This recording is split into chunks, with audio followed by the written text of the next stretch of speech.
Bismillahirrahmanirrahim. Assalamualaikum warahmatullahi wabarakatuh. Salam Swastiastu, Namo Buddhaya, salam kebajikan. Saya sini akan mempresentasikan proyek saya yaitu bernama Animalia Virtual Assistant atau AVA yang dibuat oleh kelompok saya bernama Project Oppo Thomas yang dipresentasikan oleh saya sendiri sebagai salah satu kelulusan dari MBKM di Orbit Future Academy. Kita lanjut saja. Nah, selanjutnya di sini adalah anggota kelompok yang akan membuat dari aplikasi itu atau yang bertanggung jawab dalam pembuatan aplikasi ada saya sendiri dari kelas Paradox sebagai data akuisisi dan preprocessing, Arba dari Hero dari kelas Fibonacci dan data akuisisi dan data preprocessing. Yang ketiga ada Glandiskia Harvena Ramundung dari kelas Optimal Modeling Evaluasi, Trio Agung Perwanto dari kelas Jatayu dan sebagai deployment.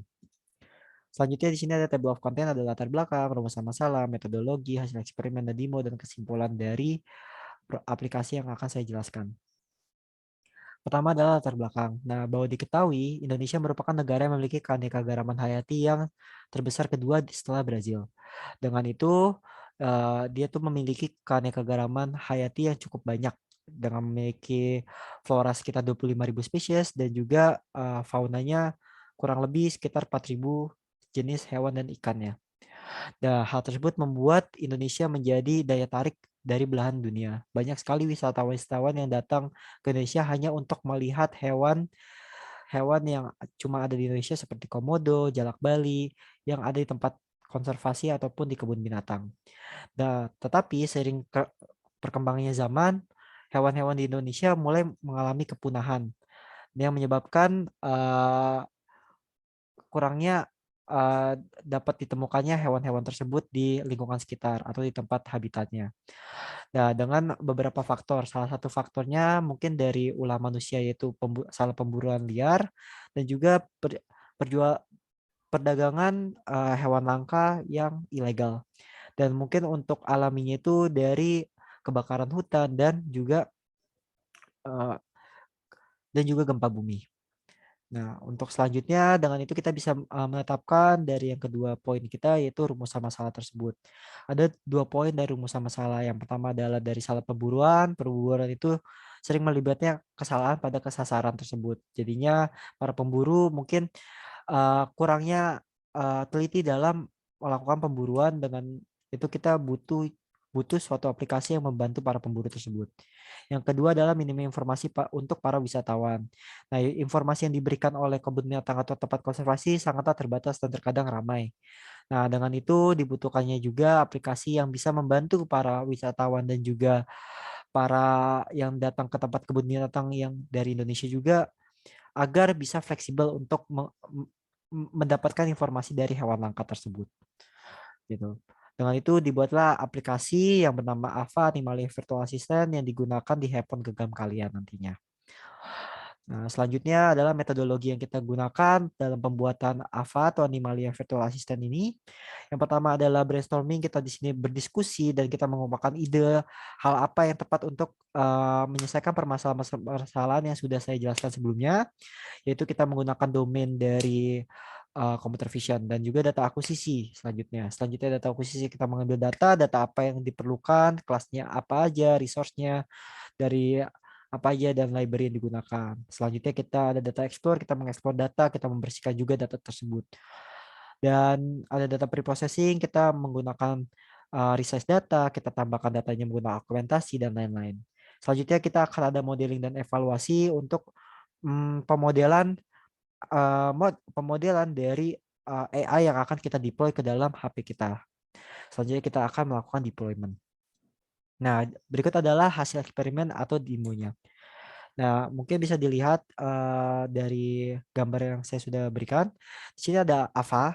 Jadi di sini adalah home-nya atau berandanya dari aplikasi Ava. Di sini bisa menjelaskan ada gambar-gambar juga hewan-hewan langka seperti anoa dan mungkin ini hewan yang lain. Nah, juga di sini ada fitur tentang kita yang mengerjakan aplikasi ini hingga kelar. Di sini juga ada penjelasannya dan juga tugas-tugasnya. Selanjutnya di sini juga ada fitur roket. Roket ini untuk melihat ada klasifikasi TF-Flight dan Object Detection Yellow V5. Mungkin kita open dulu untuk klasifikasi TF-Flight. Nah, untuk klasifikasi TF-Lite di sini kita ada fitur Open Gallery, Open Camera, klasifikasi yang bisa kita gunakan di HP kita dan akan tersambung di galeri dan kamera HP kita. Oke, mungkin kita akan coba untuk mengklasifikasikan salah satu gambar di HP saya. Mungkin untuk selanjutnya kita akan membuka gambar. Di sini ada Anoa, kita melakukan klasifikasi. Nah, nanti akan terbentuk atau muncul kelas Anoa dengan memberikan confidence sekitar 99,98% dan di sini ada teksnya juga.